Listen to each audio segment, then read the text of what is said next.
After 12th standard, then most of the students start to work on their next career path.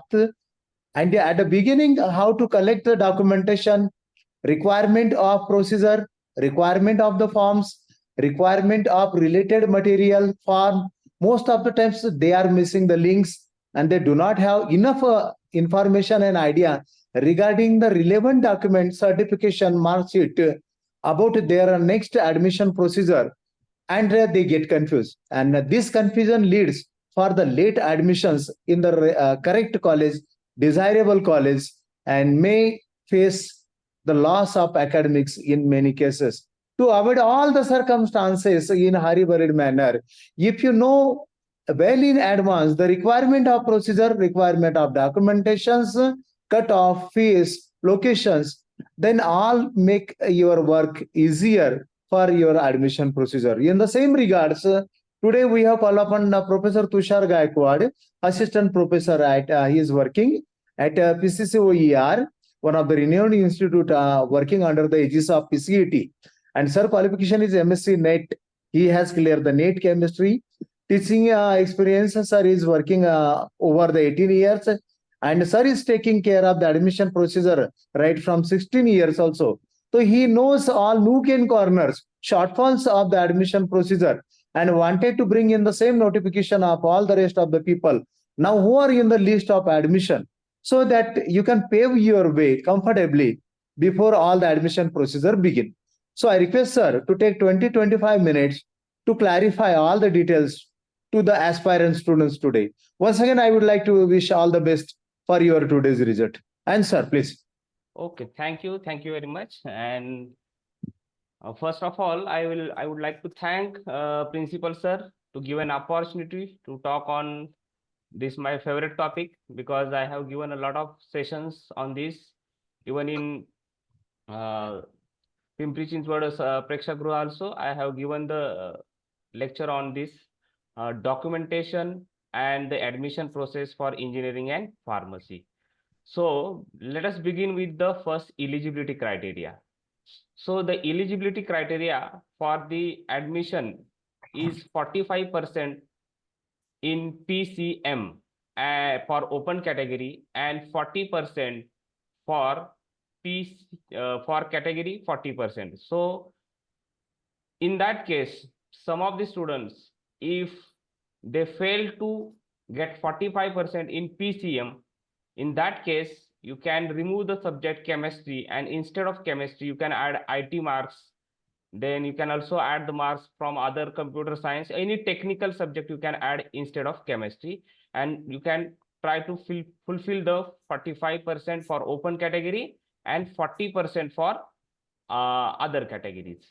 So even though some of the students are confused if they are having a less than 45% and above 40%, and if they are less than 45% and more than 40%, in that case, and even the student is from open category, in that case, we will suggest the students to, if they have economically weaker section certificate along with them, they are eligible even though they are from open category. So 40%,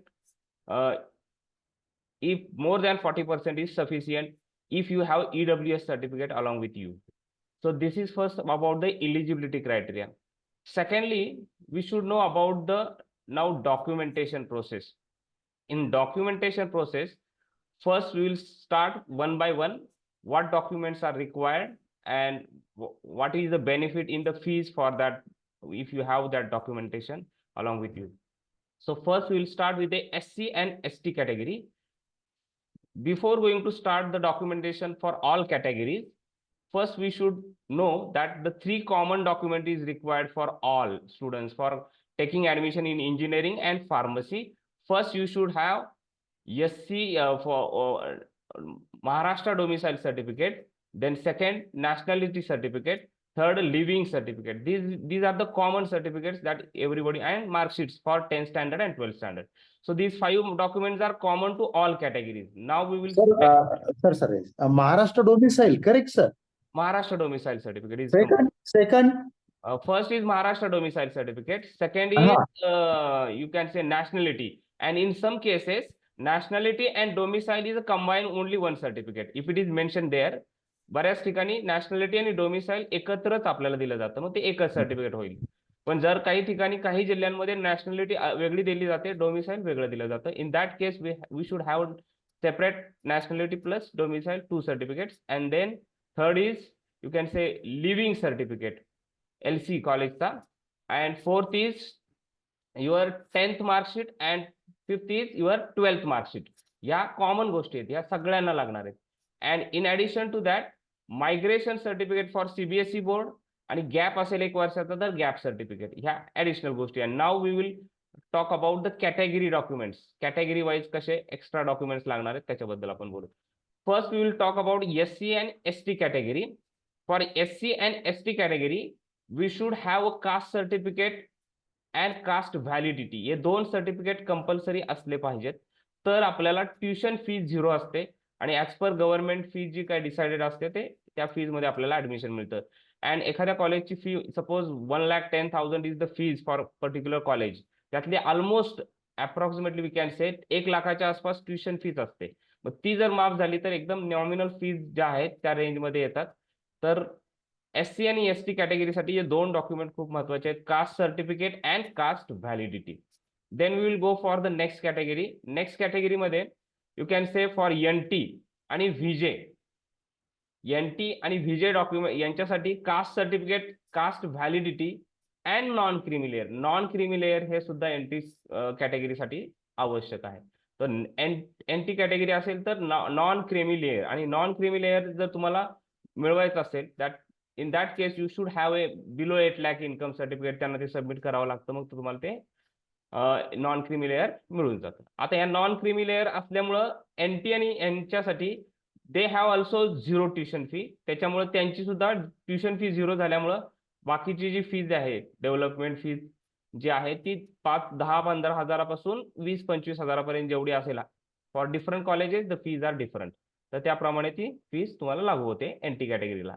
now we will go for the OBC कॅटेगरी. आता OBC category सुद्धा, OBC कॅटेगरीमध्ये तुम्हाला caste certificate is required, caste validity is required, and the third is again non creamy layer. पण जसं आपल्याला NT मध्ये non creamy layer होतं म्हणून आपण, आणि कास्ट सर्टिफिकेट कास्ट व्हॅलिडिटी होती म्हणून आपण पूर्ण फी माफी असते, तशी OBC साठी मात्र 50% ऑफ द ट्युशन फी.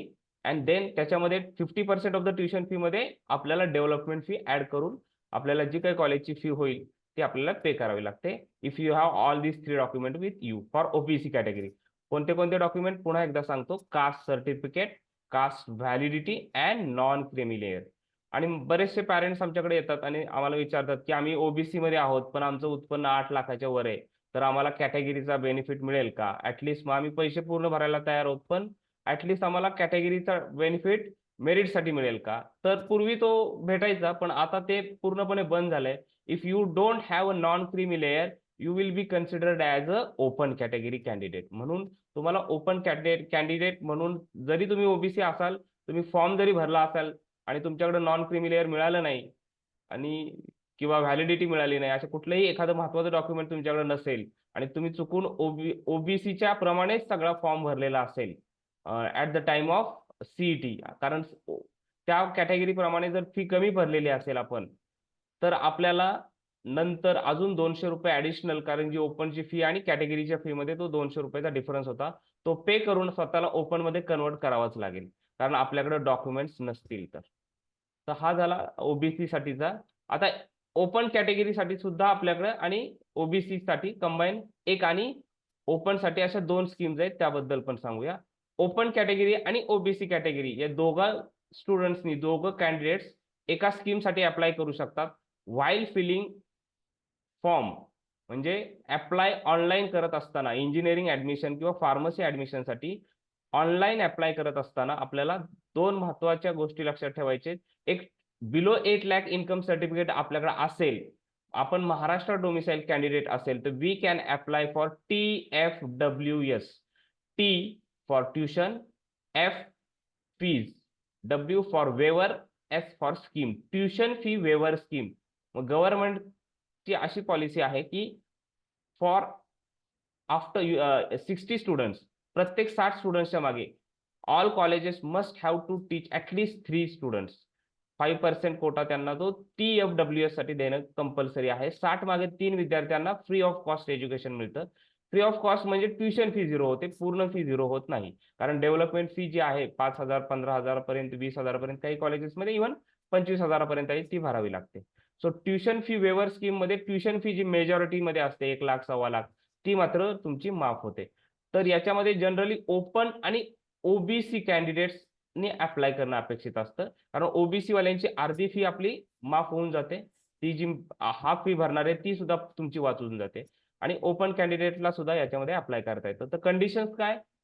हे 3 कंडिशन्स आहेत असं आपण म्हणूया. First you need is a below 8 lakh income certificate. Secondly you need a Maharashtra domicile, महाराष्ट्राच्या बाहेरच्या स्टुडंटसाठी ही स्कीम नाहीये. आणि तिसरं जे आहे ते merit. Because for any particular college if the normal open cutoff is 92%, then percentile, then for the same college the TFWS cutoff may be in the range of 93 or 94, 1% or 2% it may be higher.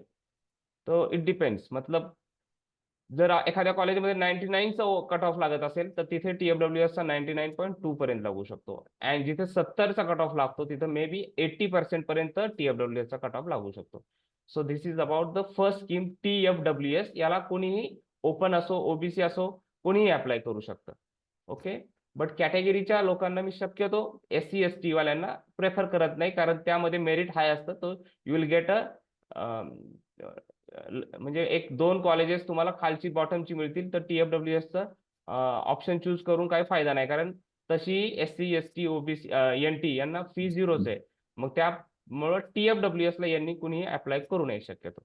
So it is open for all. TFWS scheme झाल्यानंतर दुसरी एक आहे EBC. So what document is required for EBC? तर EBC आणि EWS, पहिलं मी EWS सांगतो, then I will tell about the EBC. EWS is economically weaker section. तर इकॉनॉमिकली वीकर सेक्शनचं सर्टिफिकेट असणं खूप महत्वाचं आहे. तर इकॉनॉमिकली वीकर सेक्शनचं सर्टिफिकेट जर तुमच्याकडे असेल then you will be eligible for EWS. तर इकॉनॉमिकली वीकर सेक्शनचं सर्टिफिकेट जे आहे that should be issued by the government of Maharashtra and not by the central government. कारण सेंट्रल गव्हर्नमेंटने इश्यू केलेलं सर्टिफिकेट इकडे व्हॅलिड पकडत नाहीत. तर you should have an EWS certificate issued by the government of Maharashtra. तर EWS चं सर्टिफिकेट जर तुमच्याकडे असेल आणि तुम्ही EWS ला टिक केलं at the time of filling online application form, तर you will be consider as a EWS category. आणि EWSच्या कॅटेगरी प्रमाणे EWSचंच मेरिट लागणार. आणि EWSच्या मेरिटमध्ये काय होतं, you will have 50% tuition fee wave, म्हणजे 50% फी तुमची माफ होते ट्युशन फीच्या. आणि म्हणजे जवळपास अर्ध्या फीच्या आसपास तुम्हाला फीज इंजिनिअरिंग कॉलेज किंवा फार्मसी कॉलेजेसला भरावी लागते.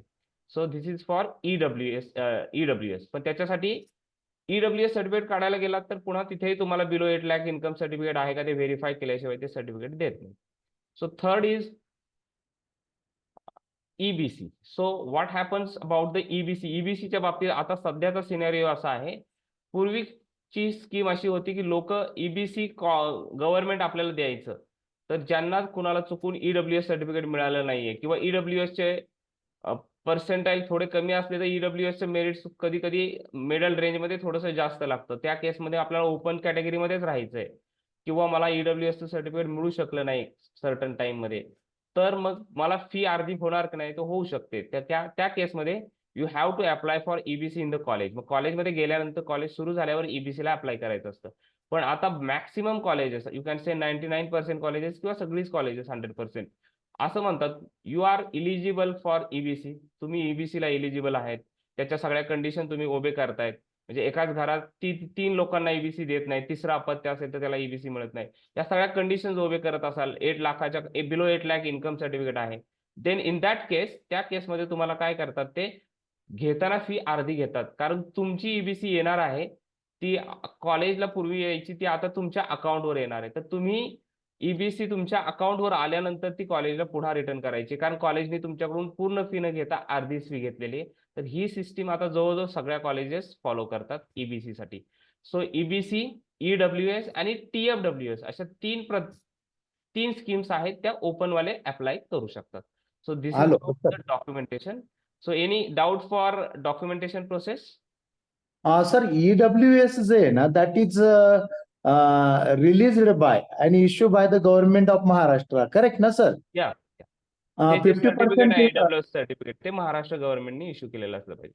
50% tuition fees will be waived because of the presentation of EWS or production of EWS. EBC कोण इश्यू करतं?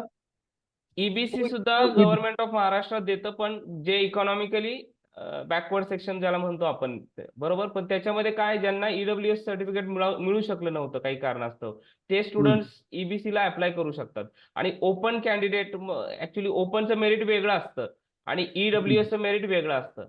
मग काही जणांना ओपनच्या मेरिटमध्ये जाऊनच आपल्याला ऍडमिशन घ्यायचं असेल, EWS चं मेरिट काही ठिकाणी जर जास्त लागतं असं त्यांच्या लक्षात आलं, तर ते काय करतात, EWS सर्टिफिकेट असलं तरी ते यूज न करता फॉर्म फिल करताना ओपन कॅटेगरी मध्ये फॉर्म फिल करतात, ओपन मध्ये ऍडमिशन मिळतात.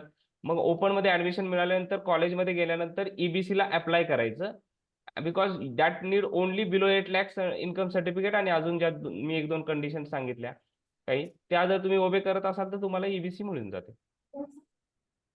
Okay sir, okay, fine. So any doubt for any documentation process?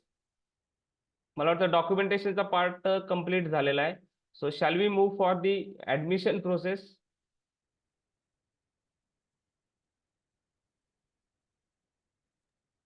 Hi sir, actually we have one question from our student.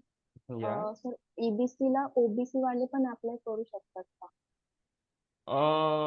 हा, आता तुम्ही पहा, जर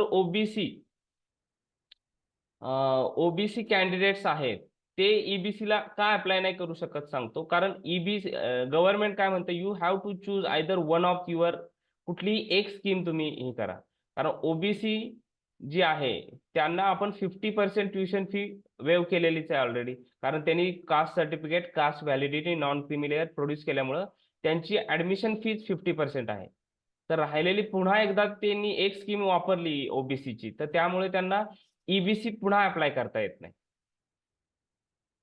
आणि जे ओबीसी मध्ये अबोव क्रेमी लेअर आहेत, म्हणजे अबोव 8 लाख इन्कम सर्टिफिकेट आहे, त्यांना मात्र इकडचाही फायदा भेटत नाही ओबीसी कॅटेगरीचा 50% फीचा. आणि नंतर कारण त्यांचं इन्कम अबोव 8 लाख आहे, त्याच्यामुळे ते सुद्धा लोक परत ओबीसीचे इकडे EBC ला किंवा कुठल्या याला अप्लाय करू शकत नाही, कारण ती 8 लाख इन्कम सर्टिफिकेटची कंपल्सरी आहे, ते 8 लाख इन्कमचं लिमिट. डाऊट क्लिअर झाला तुमचा? Yes sir, one more question. PCCA ला OBC चा फीचा बेनिफिट मिळेल का, असा क्वेश्चन आहे त्यांचा. Whether we have to answer this. OBC ला सगळ्या कॉलेजेसमध्ये सगळे कट ऑफ प्रमाणे तुमचे नंबर लागले तर हे सगळे बेनिफिट्स प्रत्येक कॉलेजेसमध्ये तुम्हाला सगळ्यांना मिळणार आहेत. Private colleges, all government colleges. Okay, sure. Thank you sir. Any other doubts? So if no doubt, we will move towards the admission process information. Okay sir, we shall move forward. So admission information मतलब admission process जे आहे तिचं कसं आहे ते basically start करतो. First admission process मध्ये, in admission process the first will be the CET result. पहिला आपण CET रिझल्ट पासून प्रोसेस सगळी स्टार्ट करून घेऊया. First is a CET result. Once the CET result is declared, there will be a notification on a CET महासेल. ही जी website तुम्ही CETच्या ऍडमिशनसाठी, CETच्या एक्झामसाठी यूज केली, तीच वेबसाईट इंजिनिअरिंग ऍडमिशनसाठी कंटिन्यू यूज करायची आहे पुन्हा शेवटपर्यंत. सो या CET महासेल .org वेबसाईट वरती तुम्हाला नोटिफिकेशन मिळणार आहे एका आठवड्याच्या आत. ज्या दिवशी तुमचा रिझल्ट लागेल, फॉर एक्झाम्पल आपण ऍज्युम करू if the result is on the 1st of June ला लागला, तर त्या केसमध्ये पुढे एक आठवड्याच्या, अंदाजे एक आठवड्याच्या आतमध्ये नोटिफिकेशन निघतं. Notification means what, you will get all the dates. प्रत्येक गोष्टीसाठी किती टाइम दिलेला आहे त्या डेट्स सगळ्या येतात. That is called as a notification. तर नोटिफिकेशन आलं म्हणजे तुम्हाला कळलं की इंजिनिअरिंग किंवा फार्मसीचा फॉर्म कुठल्या तारखेपासून कुठल्या तारखेपर्यंत भरायचा आहे. So first you should fill the online form, and for that online form filling at least minimum कमीत कमी 10 ते 15 दिवस अप्रॉक्सिमेटली दिले जातात. So you don't need to worry की एकदम घाई वगैरे काही नसते. 15 दिवसाचा वेळ आपल्याला दिलेला आहे to fill the admission form. आता हा जो ऑनलाईन अप्लायचा टप्पा झाल्यानंतर त्यामध्ये गेल्या वर्षी त्यांनी मॉडिफिकेशन केलं होतं प्रोसेसमध्ये. What the process they have done, की पूर्वी पहिले 7-8 दिवस अप्लाय करण्यासाठी द्यायचे आणि पुढचे परत 8 दिवस डॉक्युमेंट व्हेरिफिकेशनसाठी द्यायचे. तर आता ही प्रोसेस त्यांनी जरा चेंज केलेली आहे गेल्या 1-2 वर्षामध्ये. तर ते ऑनलाईन अप्लाय केलं. समजा आपल्याला 5 जून पासून फॉर एक्झाम्पल सांगितलं की you have to fill the engineering admission forms. तर 5 जून पासून जर इंजिनिअरिंग ऍडमिशनचे फॉर्म भरायला सुरुवात केली तर 20 जून पर्यंत तुम्हाला डेट दिली, 5 जून पासून 20 जून पर्यंत. तर डॉक्युमेंट व्हेरिफिकेशनसाठी वेगळा पिरियड न ठेवता फ्रॉम 7 जून और 6 जून टू 22 जून और 21 जून पर्यंत तुम्हाला डॉक्युमेंट पण व्हेरीफाय करावे लागतात. सो तुम्ही ज्या वेळेस कॅटेगरी सिलेक्ट करता, आय एम ओबीसी कॅटेगरी, तर त्यावेळेस तुम्हाला caste certificate, caste validity, non creamy layer किंवा एखाद्या एससी कॅटेगरी असेल तर कास्ट सर्टिफिकेट, कास्ट व्हॅलिडिटी आणि मागाशी सांगितलेले मी 5 डॉक्युमेंट, हे सगळे डॉक्युमेंट्स तिथं नेऊन प्रोड्यूस करून तुम्हाला याच्यामध्ये 2 पद्धती आहेत डॉक्युमेंट व्हेरिफिकेशनच्या, ज्या गेल्या वर्षी त्यांनी यूज केलेल्या होत्या. Either you have to go with the online verification or physical verification. तर ऑनलाईन व्हेरिफिकेशन मध्ये काय असतं की तुम्ही सगळे डॉक्युमेंट फक्त त्या वेबसाईटवर cet.mahasel.org च्या वेबसाईटवरती अपलोड करायचे तिथं स्वतःच्या लॉगिन मधून. आणि ते डॉक्युमेंट्स अपलोड केल्यानंतर प्रत्येक डॉक्युमेंटच्या समोर एक टिक बॉक्स असतो, तो ग्रीन झाला की तुम्हाला लक्षात येतं की आपले सगळे डॉक्युमेंट व्हेरीफाय झाले आणि ते कन्फर्म झालेत, कुठलीही क्वेरी आपल्याला आलेली नाही. Hello. हा हा sir.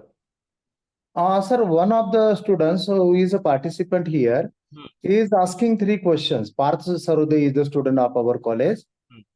His first question is, sir, EBC ला OBC वाले पण अप्लाय करू शकतात का? 3 questions. Please give this answer in 2 minutes, sir, so that we can wind up.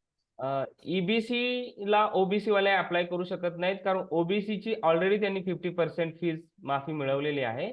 So they cannot apply for EBC. OBC वाले EBC ला apply नाही करू शकत. Anyone can apply. Anyone means from 2. Open category who doesn't got any scheme, दुसऱ्या कुठली तुम्हाला scheme भेटलेली नाहीये आणि कुठलाच बेनिफिट मिळाला नाही, तेच लोक फक्त एबीसी ला अप्लाय करू शकतात. ज्यांना 50% फीस माफी नाही झाली, पूर्ण फी माफी नाही झालेली किंवा कसलीच फी माफी झालेली नाही, ओनली दॅट कॅन्डिडेट, ओपन असो आणि बिलो 8 लाख इन्कम सर्टिफिकेट आहे म्हणून मग परत ओबीसी कॅन्डिडेट जर बिलो 8 लाख सर्टिफिकेट असेल त्याच्याकडे, तर मग तो अप्लाय करू शकतो. बिलो 8 लाख इन्कम सर्टिफिकेट असेल आणि त्याला पूर्ण फी भरावी लागत असेल कॉलेजमध्ये, तरच एबीसी अप्लाय करता येत. हाफ फी भरणाऱ्यांना ते अप्लाय करता येत नाही. Okay. His second question is, आणि सर PCCOE ला ओबीसीचा फीचा बेनिफिट भेटेल का? हा, just now I have told की प्रत्येक प्रायव्हेट कॉलेजेस याच्यामध्ये पहा, आता एक 2 प्रकार तुम्ही इंजिनिअरिंग कॉलेजेसचे 3 मुख्य प्रकार पडतात. First is government aided, first type. Second is private engineering colleges affiliated to the university, state university ज्याला म्हणतात, म्हणजे पुणे विद्यापीठ, शिवाजी विद्यापीठ, अशा जे विद्यापीठ आहेत त्यांना अटॅच असणारी प्रायव्हेट इंजिनिअरिंग कॉलेजेस. आणि तिसरा प्रकार जो आहे प्रायव्हेट अँड डीम युनिव्हर्सिटीज, ज्याच्यामध्ये प्रायव्हेट आणि डीम युनिव्हर्सिटीज मध्ये तिसरा जो प्रकार आहे, इथे फक्त तुम्हाला कुठल्याही प्रकारच्या फी कन्सेशन्स मिळत नाहीत प्रायव्हेट अँड डीम युनिव्हर्सिटीज. तर आपण खात्री करून घ्यायची, कारण सेम नावाने बऱ्याचशा ठिकाणी कॉलेजेस चालतात, तर लोक कन्फ्यूज असतात की आपल्याला या स्कीम्सचा फायदा होईल की नाही. तर पहिल्या 2 प्रकारमध्ये government aided and all university affiliated colleges मध्ये तुम्हाला हे सगळे बेनिफिट्स मिळतात कॅटेगरीचे. 50% फी, ट्युशन फी 0 वगैरे, हे सगळे fee benefits you will get in all private colleges also affiliated to any university, state university. फक्त प्रायव्हेट युनिव्हर्सिटी मध्ये हे भेटत नाहीत. Third question, thank you, sir. Third question, I do not understand. Spot round ला लागल तरी भेटेल का? Something is asking. हा, स्पॉट राऊंडचा हा कन्सेप्ट आहे तो वेगळा आहे. स्पॉट राऊंड म्हणजे काय? So once the all admission process is over, whatever the vacant seats are there. काय होतं, मेडिकलला काही स्टुडंट जातात किंवा दुसरी कुठे फार्मसीला एखादा विद्यार्थ्याने ऍडमिशन घेतलं, तर त्यांनी तो पूर्ण प्रोसेसमध्ये असतो, त्याचा नंबरही लागलेला असतो, पण तो कॉलेजमध्ये येऊन ऍडमिशन प्रोसेस कम्प्लीट करत नाही. So that seat remains vacant. So as per the government rule, आपल्याला ती vacant seat जी आहे त्या पर्टिक्युलर कॅटेगरीचं मेरिट पाहून ती त्या पद्धतीने द्यावी लागते, त्याला स्पॉट राऊंड्स म्हणतात. Okay, fine. Yeah, and his last question again, he is asking, thank you, Parth, for your multiple questions. Spot round ला fee कमी होते का OBC साठी?